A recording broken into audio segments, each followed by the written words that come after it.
Uh, Isn't that a song? Are you ready for this? Was it I Jack like the Jam? post, the post Thanksgiving groan. Where you're like, ugh. just you're tired. You're still eating ice cream. Like, are you going I'm to never stop? full of ice I cream. will stop when I hate myself. Not a moment before. Yeah, ice cream's not a punishment when you get older because your metabolism doesn't work so well. Mm-hmm. Mm-hmm. Just maybe once. There's a point. It's every single point.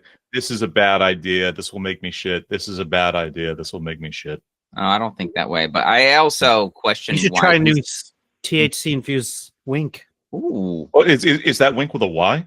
Wink with a Y. Okay. Oh, tell me more. The big question: can I get that over the Massachusetts border? Oh yeah. Yeah. Yeah, I have no idea. I don't. Yeah, Do they make that in black cherry flavor? Brother, it ain't raspberry lime. Not a sponsor.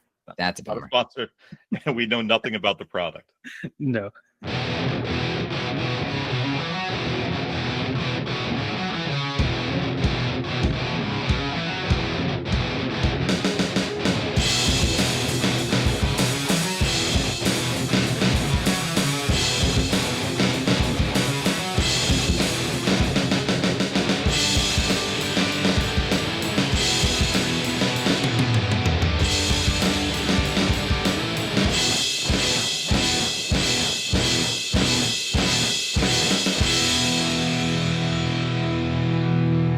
Welcome to episode 79 of Rebels Without a Pod, the show that dares ask the question: over the garden wall in this economy? I've decided this is my post. This is going to be when I'm just kind of lazy or I've eaten too much like the previous day. I'm just going to fall back on the in this economy opener. Okay. All Yeah. right. I landed on that, and I'm like, Thank you, okay, Mickey. that's terrible. You have anything else? No. This is as far as I can Hey, John, how's your sex life go. In this economy? in this economy? Laser. I can't even afford to have sex anymore. The actual quote from the movie. My name is John, and joining me tonight, Andy, who does our artwork and graphic design. You Or say something there, fell bud. asleep? Happy Thanksgiving. Happy Thanksgiving. Oh, he ate too much ice cream. Oh, his tummy hurts. Oh, we told you. Look, it's too Did you cold not listen outside. to the banter? What are you doing? It's like 30s. Uh-huh. Did Andy crash out early for this Too one? cold for ice. It actually Yeah, I snowed had ice today cream earlier. too.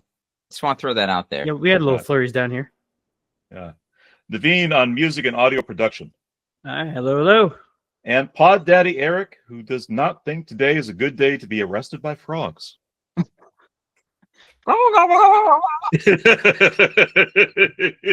I could have done better than that. I should have You did. prepared. You did exactly what you needed to.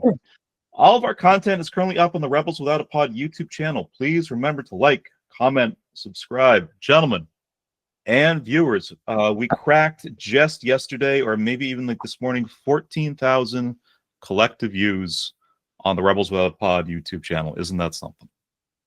Woot woot. Yeah. That's pretty cool.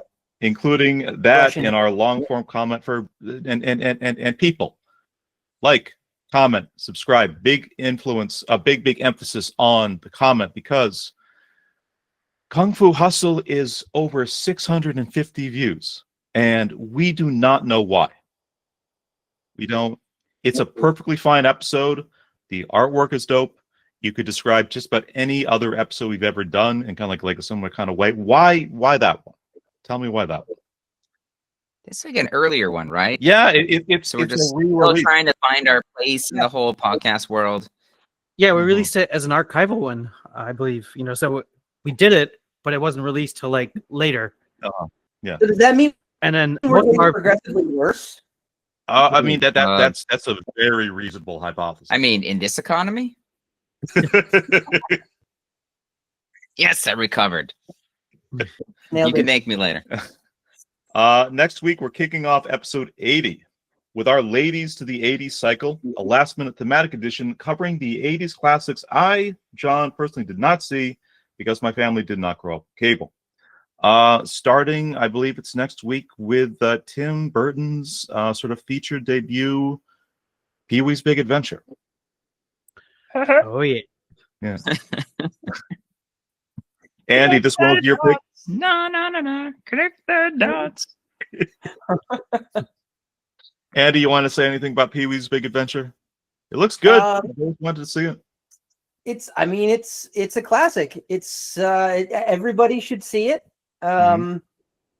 Yeah, it's quotable. I still to this day quote a number of different things from that movie in my everyday life. Right. Is this the Large Marge movie, or is that the Twilight Zone movie? Oh yeah. Large Marge is this Both. one. Large Marge. Maybe is both. No. I'm just saying. No. Twilight Zone's the one with the chopper that chops Asian That kids in actually half. chopped up a real life human being. Yeah. Fucked up story. Whoops. Nailed it. Can we make it look like we're chopping up children in a movie and make it look almost real? Right. And they're like, we could just chop everybody up for real. As long as you're filming it, let's just go with it. Right. Is that something that we should do as a cycle, just with films, just like real fucked up backstories? Kill somebody? Oh. Yeah.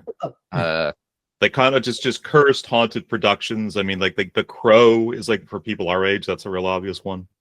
I don't know the story about the Twilight Zone one. What am I missing? So there's a TV show on Shudder. It's called Cursed Films. It's an excellent show. You should watch it. And they every season they cover 6 different movies where it's just like crazy stuff that happened to the cast or things during filming.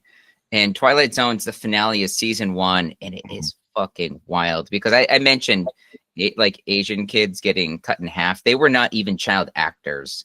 They were like sort of like a background people. Didn't film after like 6 with kids back in the 80s, and so legally they couldn't do it. So they went. Some of the cast were walking around in like the nearby neighborhood from where they were filming and found 2 kids with like their family and said, "Hey, do you want to be in a film?" Brought them there that night. They filmed the scene. It's a helicopter scene. It's supposed to be, I think, happening during like Vietnam War or something like that. Some guys trying to save these 2 children, and they're just getting bombed. And the helicopter that was supposed to kind of swoop down and simulate that it was like shooting at them apparently had a malfunction and kind of swung spiraled down. out. And the chopper blades cut 2 kids with some guy running with 2 kids through like a swamp. They all get chopped in half. It was awful. Holy shit. Right. And the parents were there to get to see them filming it. And this movie still somehow got released because it was 80s really. and cocaine, like the whole philosophy of that decade. You know what? Power through. Only in the Twilight Zone. I think. I would hope. Wait, if it happened in the Twilight Zone, that didn't really happen in this universe. So you can rest assured that the kids are Sorry, why they were able to release it. It's the Twilight Zone. The Twilight Zone, yeah. They're old now. It didn't really happen. Dude, somebody lost their children. Because I know kind of like a thought that sort of makes you happy, but still. The Twilight Zone, not in the real zone. Naveen, definitely cut all of this out. All of this. Okay, we're starting from scratch. Welcome to episode 79. Tonight, a last-minute addition to the last-minute edition. It's been a very busy few weeks. I don't even completely remember how we ended up here, but a post-Thanksgiving, instead of doing a movie tonight, a post-Thanksgiving live watch and discussion of recent animated miniseries Over the Garden Wall. This is a big one. A little bit of background. We're going to, in just like a few minutes, kind of pause recording, sort of do, I believe, like the first couple episodes of the show. But some background. This was a American animated dark fantasy miniseries created by Patrick McHale for Cartoon Network in 2014. The series centers on 2 half-brothers who travel through a mysterious forest to find their way home, encountering a variety of strange and fantastical creatures on their journey. Elijah Wood and Colin Dean voiced the protagonists Wirt and Greg, with Melanie Linsky voicing Beatrice of Bluebird. Wirt, the older brother, is a worry-prone teenager who would rather keep to himself. His passions include playing the clarinet and writing poetry, but he usually keeps those private out of fear of being mocked. I wonder what that feels like. On the other hand, Greg, the younger brother, did he get like a little smile from Eric on that? Yes, you got it. Grim. You got it, dude. Grim humor. Greg, the younger brother, is more naive and carefree, much to Wirt's chagrin. Series voice cast includes a wide variety of extras, including Christopher Lloyd, Tim Curry, and Davey Newitt. The series was acclaimed by television critics who praised its atmosphere and characters. In 2015, the series won an Emmy Award for Outstanding Animated Program. The show was expanded into an ongoing comic series that ran for over 20 issues and continued in a series of graphic novels and comic book miniseries. A 3-minute stop-motion short film produced by Aardman Animations, most famous for Wallace and Gromit, was released on November 3rd, 2024, just about a year ago, to celebrate the 10th anniversary of the series, bringing back several cast members and crew, including McHale, Wood, and Linsky. Eric and Andy, who wants to go here? I know for like the two of you, this is a series that Naveen has not seen. This is something I've watched and like quite a bit, but Andy and Eric both, I think this is a pretty important one to you guys. Eric, this was kind of your suggestion for like a live watch, so just let's kind of kick this off. What does this mean to you, this show? It's such an excellent show, and it kind of fell into my lap unexpectedly when I was on a family vacation.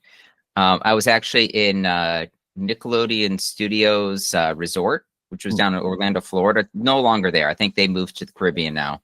But I think my older son was 8 years old. We were down there. We didn't have cable, so the only time we got to watch cable TV was when we went and stayed at hotels on family vacations. And because my son was 8, we put on Cartoon Network. They had this commercial for something called Over the Garden Wall, which reminded me of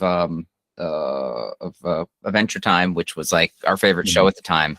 And I'm like, this looks so fucking good. And they're like, guess what? You'll get to watch it while you're on vacation. And ended up watching it and loved it. Could I ask, what was it about, like the art style or the vibe that kind of specifically, do you remember kind of what is about the look which is so distinctive that kind of caught your personal attention? I don't know. It's a hard one to get behind. The main character Wart kind of reminded me of like David the Gnome. Sure. So I don't know if you watched that cartoon back in the day on Nickelodeon, back in the 80s, but there's David the Gnome. And so it kind of looked like him. And I'm like, okay, that's a fun callback. This will be annoying. I've never seen the TV show. I did read the book. There's a big book about gnomes. I actually did both. Inspired by the whole thing. I read that thing cover to cover. Yeah, there's for whatever, even like naked gnome caveman at one point. You get to see like his little pointy dick. If you're curious, they re-released it, I believe, like a year or two ago. But it was the art style is David the Gnome. Yeah, he's fully clothed. Don't worry. Right. The trolls. I think the trolls were naked. Hey. But the art style is great. It is similar to, or I guess adjacent to, Adventure Time. It has that kind of feel to it. I don't know. I really liked it. Something about it. It's kind of very new style, but kind of very kind of classical, sort of Victorian toy box. Like at the same time, what they're going for. Yeah. They kind of look like sort of kind of Beatrix Potter, kind of children's illustrations. Like I see. Yeah. It's very throwback, very, very nostalgic. Andy, anything to kind of build on that? This was a thing that I can't remember. Like early in the pod, you randomly did some Over the Garden Wall art for us, or maybe it was something on like your T-shirt shop. But you also sort of kind of indicated you were like a very big fan of this as well, because just like the artwork you did, the attention to detail was really fantastic. So, what is it about the show for you? So I've only watched it once, believe it or not. As much as I love it, I've only watched it one time all the way through. And I don't remember exactly what it was, but for some reason, it strikes me that maybe it was during COVID that I watched it. I could be wrong about that, but I feel like that was something we all watched as a family during COVID. Anyway, the art style is incredible. The voice acting is great. It's weird. Like it's borderline creepy, but like it doesn't ever fully get to that creepy level where like it becomes more adult. So it's still something that you can watch with basically any age. Yeah, it's just, I don't know. It's really hard to describe it to anybody that hasn't watched it before. I guess It is dark and fantastical, but it threads the needle about like 1,000% better than some recent things like childhood traumatic things we revisited. Yeah. The Gates, the Never-Ending Stories, the Return to Oz's of the world. This is a more modern version of this kind of thing of just kind of children in a dark world and kind of in peril, but it knows so well how to balance vibe and tone and not make the darkness and misery and struggle of what these kids are doing from the center conceit, the center point. I think that's right. Like it feels like there are stakes in it, but that you can also sit there and kind of feel like that they're going to be okay. Yeah. At the end of all of this, so you and not everything that's sort of dark and like oppressive. It just what's dark in here is quite dark and kind of quite scary. But there are things also that are that have joy, that have levity. There's kind of moments of reprieve. There's moments of learning and kind of light and growth to kind of just sort of counterbalance that darkness. Yeah. And they've got such unique characters. Eric's point about it being similar in some ways to Adventure Time, I would say that's the closest analog that I could probably think of as For kind of modern cartoons, definitely. You can take a big swing with something, knowing what they've done with Adventure Time and seeing how that worked so well. That hit so big back in the day when it came out. Right. I mean, it went on to do what, like 7, 8 seasons. It's come back. They have like the spinoff. Right. And it's fantastic. It's so good. Over the Garden Wall was such a kind of hit, and and it being a mini series with a contained story. What's kind of interesting to me is you actually look like Adventure Time later in its later seasons did 3 miniseries in kind of like a similar length and style to this. It was a Islands element and like the vampire themed one, I think Fangs or like kind of something. Yeah, I saw Over the Garden Wall. Actually, when it got pitched, it was pitched as a mini series, and that was the first mini series that Cartoon Network actually accepted to take on because that did so well. It opened up more opportunities, such as for Adventure Time, to do these kind of mini series where they don't commit to like a full season. They can just do something shorter, more contained, and it just doesn't, distract from like the main like vision or a longer story, but with convey beginning, a middle, and an end. I'm sure that we all kind of like sort of remember like the I believe it was like kind of like the DuckTales premiere of like this 3-4 episode run where it was like a kind of like a search for like a lost gold city that kind of took like a very kind of similar arc to that. Yeah. Yep. Okay. I think one of the cool things about it too is like, it was pretty successful in its time, and it has like a good cult following, and like, people really respect it for what it is, but it doesn't feel like, even though there are other things, they did the graphic novels and they did all that kind of stuff. It doesn't feel like they've milked this one dry. Like they just let it be what it is. And they didn't try to like extend it, do a long form cartoon or, like a long running cartoon out of it. They just said, this is a thing we made and we think it's really good, and we're just going to let it stand on its own and be what it is. All right. And God bless, because just how rare is that in modern times for people to have the maturity and the lack of cynicism to be like, we've told that story. We're going to go on to other things. It kills me, this show, because right away when I first saw it, I said, there's something special about it, but I didn't quite grasp what it was. I had to watch it again, and after I think it was the 3rd time I had watched it, and I saw all the connections from the very start of the first episode. They're already dropping hints at stuff that happens later on, or stuff that's kind of like backstory that you don't even pick up on until it's all explained to you later on. And then for you to put those connections together, you're not necessarily going to jump back and say, okay, what happened in that first episode? You'll just see little snippets of things. If you watch it again, you're like, wow. Once you have the entire arc, the entire story like in your head, it becomes more rich, more connected to kind of revisit a second time. Yeah. Something I wanted to drop as a fun tidbit when I was looking, doing some research on this. So Patrick McHale had an interview with him on what inspired him about like the vibe behind the show. And apparently he's a huge fan of old timey postcards. Sure. He loves Got it. specifically Halloween postcards. Old timey Halloween postcards. So he collects. He'll go to antique shops pretty often, and then he'll collect postcards. They actually had a book called, I think it's called Art of Over the Garden Wall, where he talks about it quite a bit.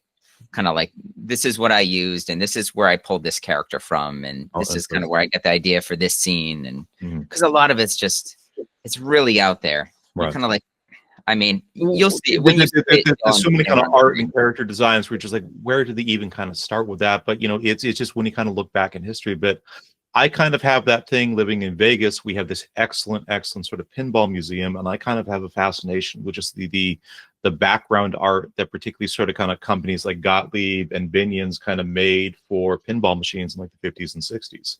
It's beautiful. It's completely unique. It's not like anything that you sort of see these days. I mean, that postcard thing is just interesting to me because it's such a way to kind of point at how much more inspiration and influence there kind of can be from things that have been created in the past in places that you would not necessarily think to look. Okay. Yeah, so let's put like the record on pause for a little bit. We'll do a couple episodes of Over the Garden Wall, and then we will come back with our thoughts, including from Naveen. This will be your first time watching this, so I think when we come back, we'll sort of start with you and just kind of get like your initial impressions on this thing. It's gonna get weird. Weird.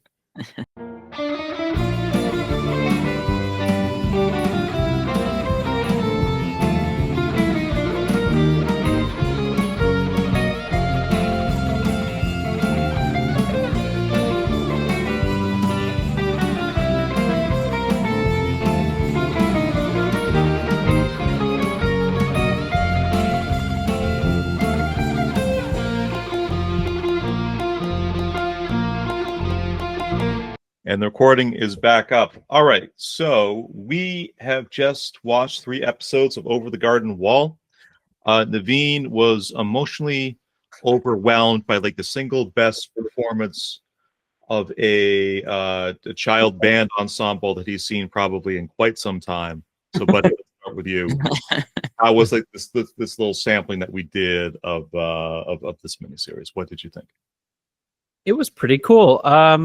It wasn't exactly what I was expecting. For some reason, I thought it was more. You had mentioned it a few times that I guess there's not continuity until the later episodes. Right. So to me, I thought it was some kind of storylines that was overarching all of the episodes, and it was a little bit more on the serious side. But it was a lot of fun just listening to it, and just some of the comedy in there, and the strangeness and stupidity. Yeah. It was awesome, and it did hook me with just the artwork itself.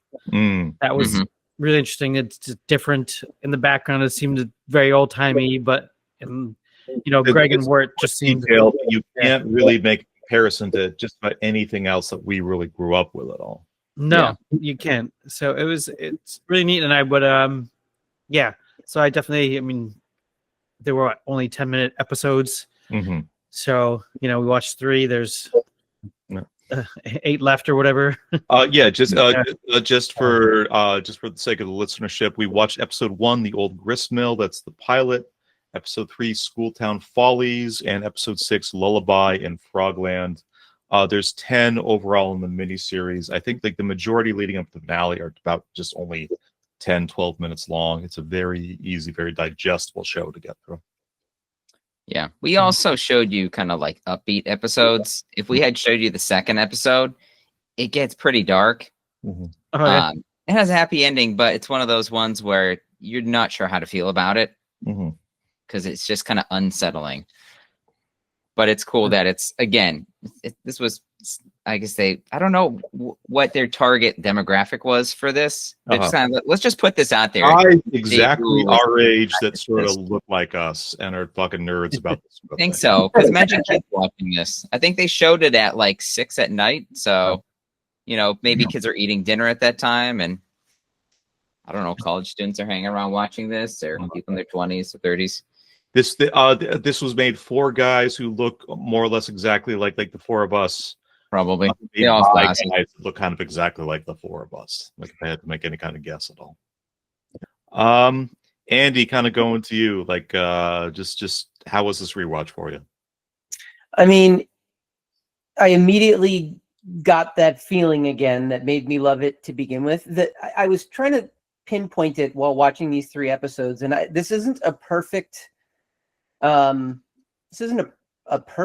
analogy, but like I kind of get the same feeling watching this as I used to get listening to Prairie Home Companion. Interesting. Okay, let's dig into that like a little bit. So I don't know how, like, I don't really know how best to describe that. So like when I used to listen to Prairie Home Companion, and I was an avid listener of it. I listened to it every single weekend, every episode that it was on for probably 3 or 4 years when I discovered it to when it, I guess, eventually went off the air. Mm-hmm. And like just sort of the kind of folksy, old-timey storytelling that Garrison Keillor did. The lightheartedness and the relative, what kind of feels by modern standards sort of low stakes. Nobody's trying to save the world in these kinds of things. Yeah. And then you mix in sort of like the musical aspect of it where it's, it's not like, it's not modern music that you would hear on the radio today. It's not pop music. It's very sort of old timey and kind of quaint and simple. And I don't know, like that's the closest thing I can come to kind of describing what it feels like. Of course, that description only works for me because I only know what it feels like. But what is Prayer Companion? Is that what you said? Prairie Home Companion. That was the Garrison Keillor NPR show where it's like kind of like a little sort of fictionalized, just kind of recounting of kind of like going on. So like it started as tales of like woebegone and kind of like and became some kind of different at some point in like the 90s or kind of 2000s. But it sort of kind of folksy, just kind of like recollective storytelling about sort of the goings on of like a small town, fictional small town. Okay. Eccentric people that kind of like live. But it was like a traveling radio show. Like he would go to different places like Tanglewood and kind of all over the United States. Right. And he would have live audiences and he would bring on special guests when he could. And he had recurring characters the show had recurring characters that they would bring on, like Guy Noir, Private Eye, and I don't know. It charmed me so much. It hit at the exact right time. I was living out in Western Massachusetts. Western Mass itself, like a very Prairie Home Companion. This was like a mandatory listen in Western Mass. Like they just. I mean, for me, it was. You were how old when you listened to this? I would have been 2005. Oh, okay. So later on, got it. Well, I remember listening to this like the earlier version of this when I was like 11 or 12 years old. And it was on for a really long time. Right. Yeah. Huh.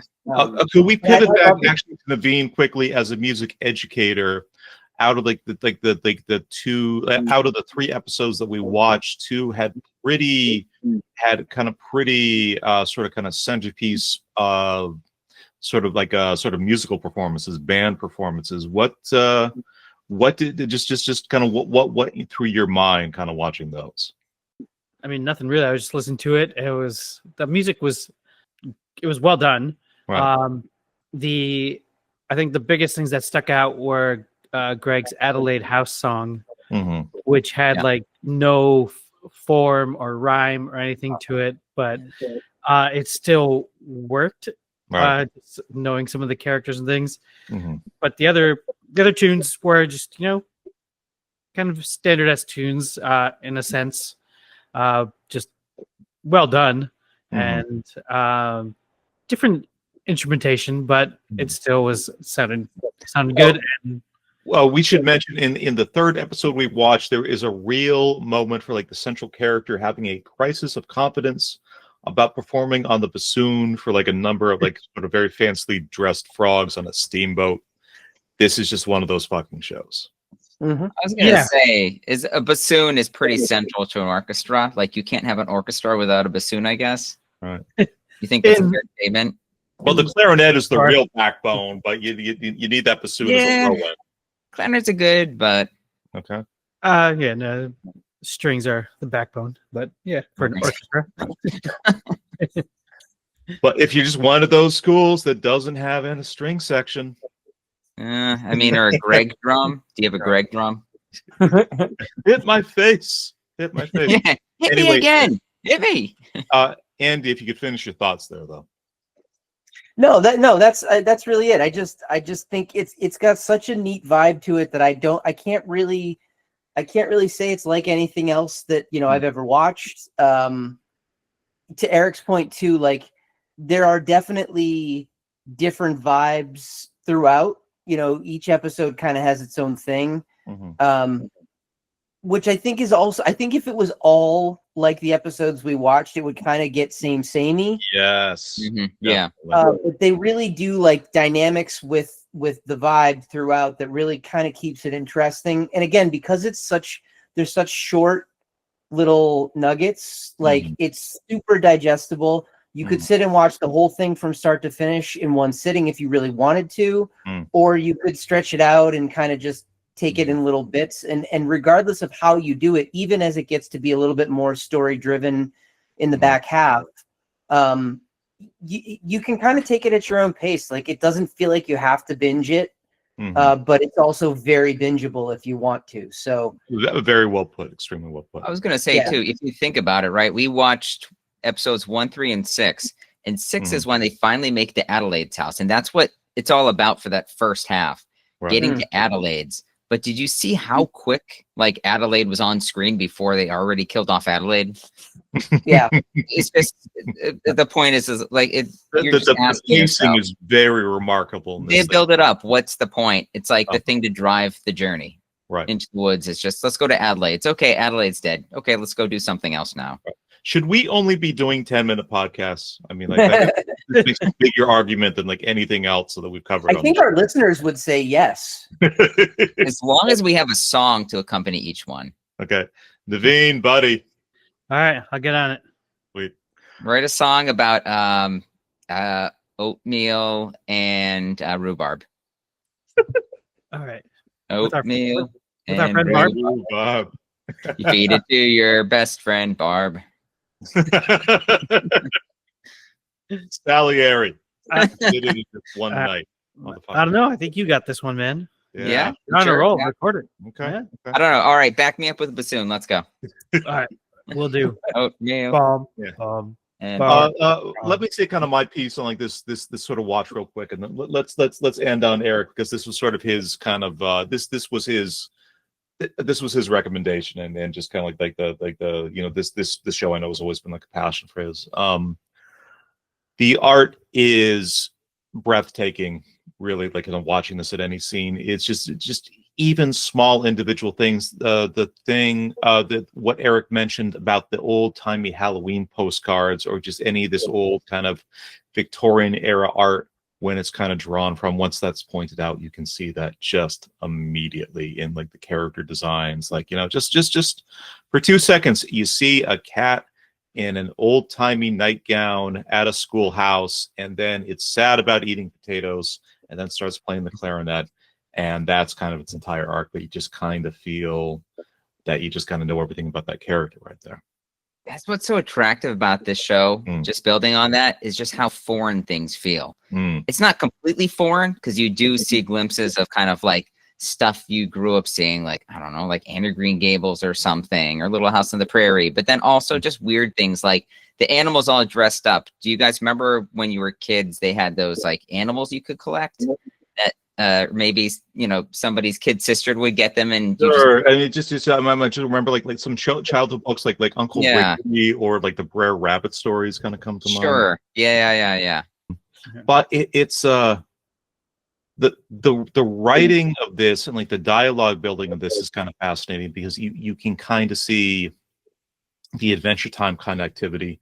Adventure Time just kind of does a thing with like the dialogue characters that I love, and I think it's kind of a thing that makes that particular show so much higher quality than like just any of its contemporaries. Of like, it does not, it's not a show that worries about over explaining anything. It doesn't mind when people are kind of talking, having them use slang that doesn't make sense, or it doesn't worry about the conversation sort of just being just a collection sort of non sequiturs, because it's just people are sort of expressing some detail and some level of emotion, but just like the story that it's being told happens in the visuals and like the momentum is just kind of what's going through. So like when you look at like a lot of the dialogue in isolation, it is kind of nonsensical, but what you see when you make a cartoon using that dialogue styles is okay.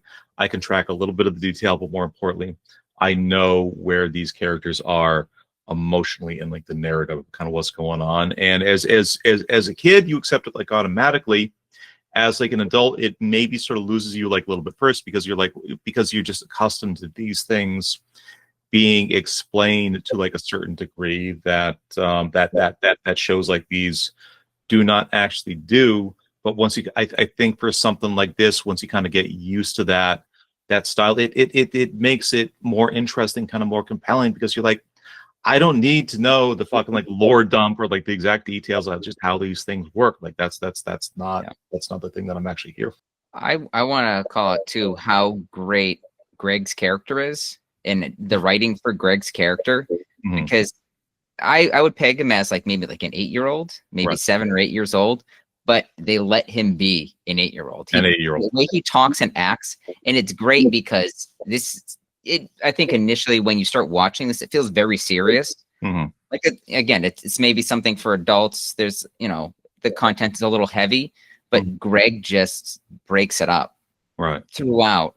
And so you don't feel like it's too much. Right. Like I have to sit down and watch this and pay attention and try to figure out all like the connective tissue to everything. You just kind of go along with them, and Greg just says something silly. It's an actual child like working his way through the job. And it's like, how are you going to make that work with Wirt being his character and all the insanity around them? I think the audience deserves to hear Johnny's take on Greg.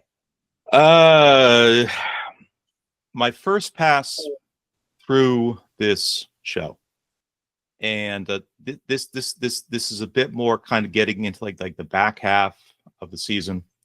I had like a little bit mixed feelings, and I want to preface all this by saying, if I kind of run the show a second time, I may have a little bit of a different outlook. I find myself on my first watch at a certain point just really wanting a single scene where Wirt just beats Gregory's ass. He just smacks him up. He yells, "You're being foolish. You're not focused. We're in legitimate danger." Like I just not traumatizing, but I want to see him smack Greg. I want to see him kind of chuck like that, just like that, chuck that, just enough this hipster bullshit. I didn't want to see Wirt kill the frog, but I kind of had a moment like killing the frog would actually make a point to this guy's like pain in the ass little brother. But that was the younger me. That was more agitated me. I think if I kind of go through this the second time, maybe it's a different experience. You don't feel bad for the frog because he's nude? He had socks. How cold he threw is. it all away. He got socks. He threw the socks. Benjamin Franklin. No, Benjamin. He's a great character. George Washington, like the first half of that thing. He's a president, man. I don't know. Yeah, then he's Benjamin Franklin. The problem here is I relate so much to Wirt. Frog or Elijah Wood? Yes. I relate too much to like the really stressed out older brother that's just trying to keep shit together. All right. So there's this selfish, small-minded parts of me that were just like, just at one point, Greg should have been smacked. I mean, Wirt's also easy to control. He just kind of does whatever he's told, so he's manageable. Yeah, but that should have been his arc. That his arc could have been like it's just up and up and up, and just Greg keeps on pulling him like more and more. Beatrice would be like, smack him. Even once. That's just me. As the only one here, as an older sibling with like a younger brother, it's a thing. I will admit to having crossed my mind. I need to watch the show a second time. I guess that's a rock fact. Yeah, rock fact. Mm. Also, best joke I've seen on the show ever in a long time. Let's play Two Old Cats. Here's the first one. Here's the second one. And Greg's just like, that cat is too old. The cat's too old. Give it some cream. Just Where'd diamond. that raccoon pick up off the log and just throw? It was a turtle. It was a turtle? Yeah, It was a turtle. The turtle from the first episode. Remember? Yeah. The beast choked on. Yeah, the black turtles. Yeah. Eric, let's kind of end on you. I just this is a show that I've quite liked, but if you had not kind of brought me to this, I think I would have like watched like 3 minutes of this thing and be like, this is the most Eric shit that I've ever personally seen. It's a tough one to convince people to watch, and then to watch it again. It's same thing for myself. I watched it once. I'm like, this is good. I watched it a couple more times. I'm like, I love this. There's so much good stuff about it. And I guess in general, these are the things I kind of gravitate towards. Stuff that's complicated, stuff that on it, the face value you get from it, it doesn't seem like there's much. It just seems like some kind of dopey kid silly, show kind of traipsing through like kind of weird. Garden, like, they're doing something different. It feels like it's not connecting, with anybody except for the people that created it. And then it almost becomes like a cult classic kind of thing where it's like people talk about it and they talk about how great it is because it's like once they finally get it, it's something that you can then pass on to people and say, watch this. No, just stick with it. I swear it's good. Right. It's although we should say like about this particular show, I mean, we've covered quite a number of kind of things in this podcast that were kind of unrecognized in its time, but sort of became sort of these cult hits after the fact. This thing won an Emmy like the year that came out. People sort of more or less locked into it like right away, which is I think for something this not just kind of this beautiful and this creative, but this kind of fucking weird at the same time. It's a weird confluence like those things. I told you that story too when I went to pick up my son from school. This was like maybe 3 or 4 years ago. There's this little path that we take across the street from where I live that you take the path. It only takes like 30 seconds to get through, but it brings you to the backfield of the elementary school.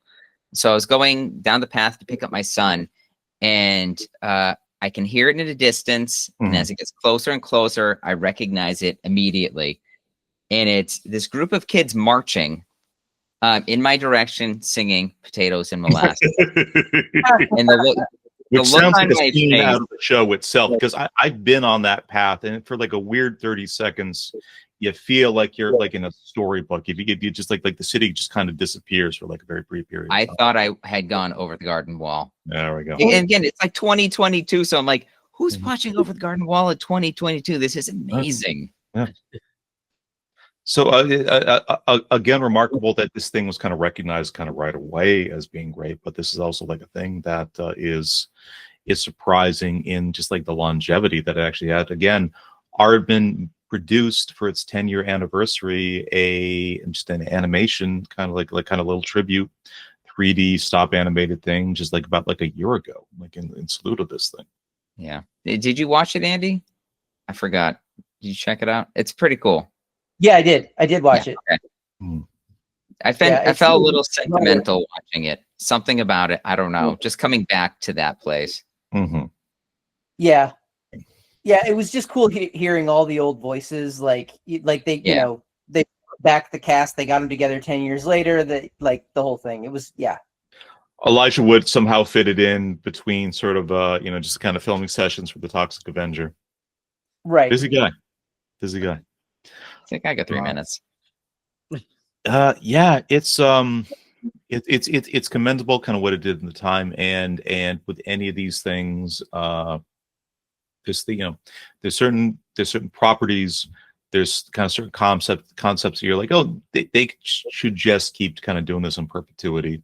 Over the Garden Wall, Gravity Falls is kind of like something in kind of like a similar vein of just a show that went like it had 2 full seasons, went a bit longer than this, but it took place over the course of an entire summer in the in like the story of the characters, and just had again a beginning, a middle, and an end, and she's just not be goddamn touched again for like whatever reason. So it's just I my personal hope for these things, when they are kind of created in this way, and they're sort of beloved in this way, that it is just ultimately kind of like left alone and left to be like the object of art. That it miraculously like this was just kind of created as whole cloth. Yeah. I don't know if you're aware, this was actually supposed to be 3 seasons long. No, for fuck's sake. Wow. So we didn't get 2 seasons. Capitalism. Yeah. Wow. But I think what we got was pretty solid. 100%.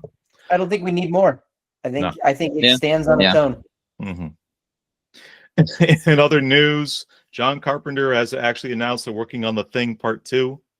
No. Yeah, Ugh. yeah. Colon, that thing you do. Ugh. I don't know what they're actually Wait a minute. In this economy? in this economy.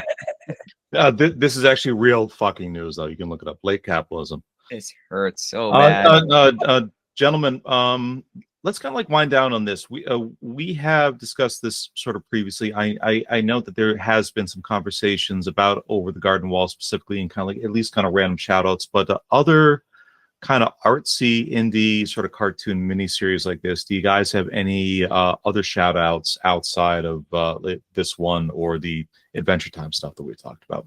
Andy, I know Kipo in the Age of Wonder Beast is like a big one for you. You want to talk about that show just a little bit? Kipo is, if you like this sort of thing, if you like Gravity Falls, if you like sort of interesting, a little bit out there, really, really beautifully animated, great storytelling, awesome voice acting, really unique characters, great music, like kind of all of that stuff. Kipo it's an absolute must watch. They bring in elements of sort of hip hop culture, not culture, but music anyway. The voice acting is freaking great. Aaron Fukuhara Kimiko of The Boys, who has just in sort of real life the most astounding singing voice. No, I didn't know that. Yeah. The guy I can't think of the Dion Cole, the comedian Dion Cole does the voice of sort of like the cockroach sidekick that just keeps on just like aging consistently. He's so, to me, he steals that series. I think he's my favorite part of it, but it's so good. It's just so good. We've watched it as a family now through twice. The full thing. Watch it. Just watch it. It's so good. How do you spell that? Kipo? It's Kipo. And what is Kipo and something in the Wonder Beast? Kipo in the Age of Wonder Beast. It's a Netflix original, probably still like on the service. Definitely. Right. Naveen, this is a little outside your wheelhouse, but anything kind of like this or adjacent to recommend? No, nothing at the moment. I don't have a lot to recommend on this kind of spectrum. Yeah. What would you say? Early season Simpsons still pretty good? Yeah, still pretty good. Still pretty good. Papa, like anything to add to like this list? I do have 2 things. One is there's a new movie that's going to be coming out next year by Leica Studios. The studios that do the stop animation, such as Coraline, the Box Trolls, Paranorman, and Kubo and the Two Strings. I think 2 Strings. Yeah, I'm curious to see how they do this, but they're for the new film doing Wildwood, which was a book series by Colin Malloy, who's the lead singer of the Decemberists, and it's all about. I only read part of the first one. It was pretty interesting. They're very long books, so I never get into them. But from what I've read, it's all about this really fucked up like forest, and some kid goes on an adventure to find his kidnapped brother in the woods, and just all these weird encounters with different creatures and stuff like that. I heard it's a pretty good one. What's it called? Wildwood. I think it's a trilogy. I think there's 3 books in the series, but that's supposed to be similar. Another one I want to call out, and I hate to do this to John. There we go. Yeah. So, but do you though? I don't No, know. I mean, I don't nothing know. makes him happier. Nothing makes him happier than my I know John likes Guillermo del Toro films. He's a Okay. huge fan. Okay. Apparently, he did a Pinocchio movie. I think it's still on Netflix. You can watch. Right. Co-wrote by Patrick McHale. Really? That movie. Yeah. That movie is so weird. Okay. I heard I people feel that have like seen it said they can what feel I have the heard is that his Pinocchio vibes. movie was basically a Frankenstein film, and his Frankenstein film was basically a Pinocchio movie. I went to see his Frankenstein movie very recently in the theaters. I think I expound on that at some length in our spin-off podcast, Cunning of the Goose. Relatively recently, I was mad, and I said some things that were kind of borderline scatological. Sure. Right. I don't know. Afterwards, you said, "Fuck, I should have watched Euphoria." It would have made so much sense. Right. I'm trying to remember the exact details. I I did a number of times say in this little diatribe, kind of gigantic Frankencock. Yeah, Frankencock. Yeah, just Right.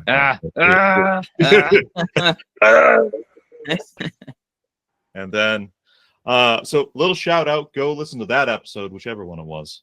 But is that Pinocchio movie actually good? Is it worth watching? I don't know. I didn't watch it. Uh, Come on, Andy. Come on. You're an Over the Garden Wall fan. What'd you think? It's real weird, man. It's worth watching because of how weird it is, but it's real weird. Yes. I didn't think we'd get that out of Andy tonight. That's awesome. Yeah. Come on, man. It's weird, bro. It's weird. I swear to God, an early grave with this one. Two personal shout outs. One is like this Netflix miniseries called Centaur World. Only ran for kind of 2 seasons, intentionally for like 2 seasons. Has some of the best, not generally my thing, some of like the weirdly like the best musical performances. Mostly the voice actors are also sort of kind of Broadway kind of character actors and performers. It's about a horse that is in essentially like an 80s style kind of dark fantasy action cartoon, and then accidentally ends up in like a 2000s Cartoon Network World of Gumball style cartoon, because it finds like some portal and gradually kind of transforms as a horse from like kind of one of those shows to a horse in kind of like this sort of kind of fantastical sort of goofball world. There's no way I can kind of pitch it or explain it to really make it kind of make any sort of sense. But the first season has some of the best songwriting I've ever seen in a cartoon. The second season has weirdly some of the best joke writing I've ever seen in a cartoon. There's almost no saying until like the giant opera they basically do for like the hour-long finale that my brother and I kind of watched together, and we're like, this is one of the most remarkable things sort of like ever created. Is it adult? Is it kid? Is it? Yes. Okay.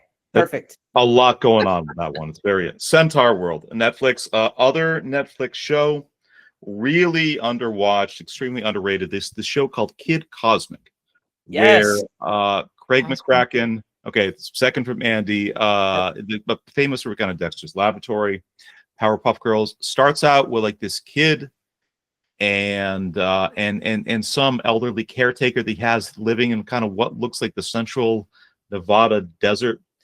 This kid finds 5 stones that he sort of brings home, and he kind of realizes they're basically infinity stones. Each of these individual stones, when you put them on a ring, you put the ring on your finger, gives you a different individual power. Okay, that's the starting point. That's the pilot. The second episode gets fucking bananas, and everything that kind of like proceeds on there kind of gets crazier and crazier and crazier. At one point in the second season, a big bad that's basically Thanos, voiced by Bobby Moynihan, shows up, and everything kind of just goes completely. Why not? What? And Andy, do you remember what his? Do you remember what that character's name? Moynihan's. I do not. Atrocitus? Yeah. That sounds right. So just imagine Thanos was voiced by Bobby Moynihan, and he's constantly angry at his mom. You sort of got the character.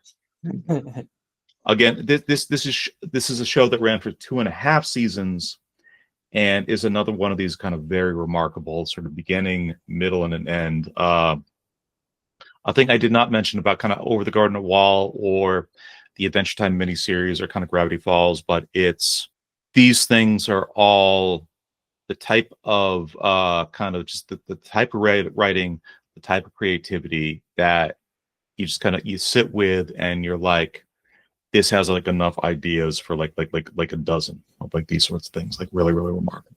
That's nope, we had the name wrong. Phantos or Phantos the Amasser. That's the Amasser. That's what it is.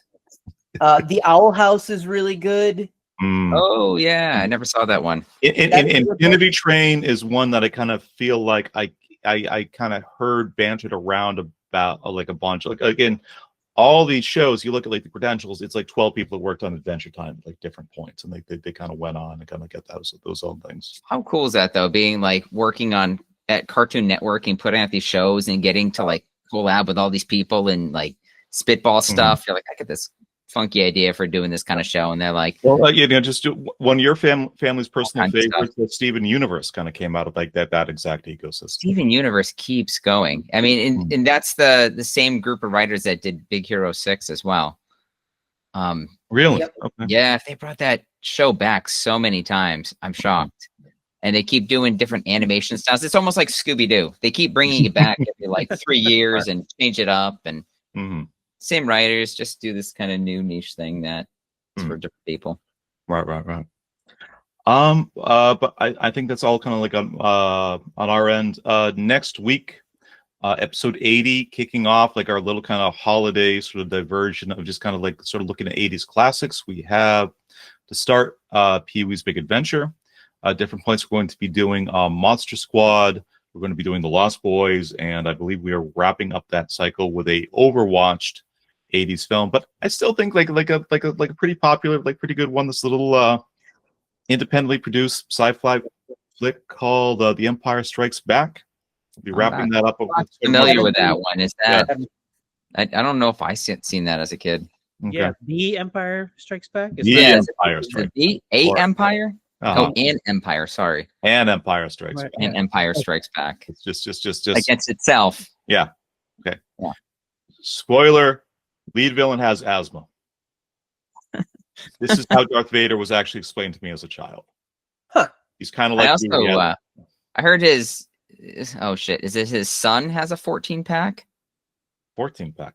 Oh wow. No! Han Solo's son has like a 14-pack. Oh, something like look. Dude works out. He's just, I just happened to see him when we were like at the gym, and I just kind of looked over, and I was like, "Damn!" Like, yeah, good lord. Yeah, he could have been in the Black Phone. He could have been just sitting upstairs, shirtless, in a mask and a belt. Yeah, I think Luke just had a thing for his sister. Wow. Ew. Okay, so like big question. They remake Empire Strikes Back, and let's just imagine you're in charge of it. You get to kind of pick the director. You get to pick the new cast. You can make whatever changes you kind of want to the story. Do you keep the Luke Leia kiss in there? They didn't know. That's like naughty 80s taboo. Naughty 80s. I don't know. I don't think I would. It might be a absolute coward. I mean, we could double down. They didn't know. They didn't know. It could be a little groping, maybe. It doesn't serve a purpose. There's no reason for it. Oh, it serves a purpose, my friend. I mean, or maybe, he's got a little wood he kind of rubs up against her. Right. Nope. What about some over the pants stuff? Over the garden wall stuff? And the medical droid is in the back. This is going to be a great episode. Rebels Without a Pod, episode 59. Gentlemen. 79. 79. 79. I forgot 79. Yeah. 58, 78. Naveen, take all this out. 78 is we're going to be releasing soon a dual interview with my parents and their respective sort of best friends. The conversation that I had with my mom and her friend, a very accomplished dog trainer, Aunt Dara, is an extremely interesting revisit of a show we did about a year ago, Best in Show. Dad and Uncle Normie Part 3 is going to be maybe the funniest thing we've ever released on the channel if Naveen can get any usable audio out of it. We're going to have to see one or the other. Are you saying usable audio in terms of maybe it's a little bit too far, we need to cut some things, or usable audio because it didn't record well? All of those possibilities. All right. Just text me as you're working on it. Like it, let me have. I mean, it starts at Amsterdam and then just gets kind of crazy. We'll see. I mean, were they drinking some kind of seltzer by any chance? I think we call Wink with a. They why? In this economy? In this economy. Let's wrap it up there, I gentlemen. can afford it. Pleasure as always. Yeah.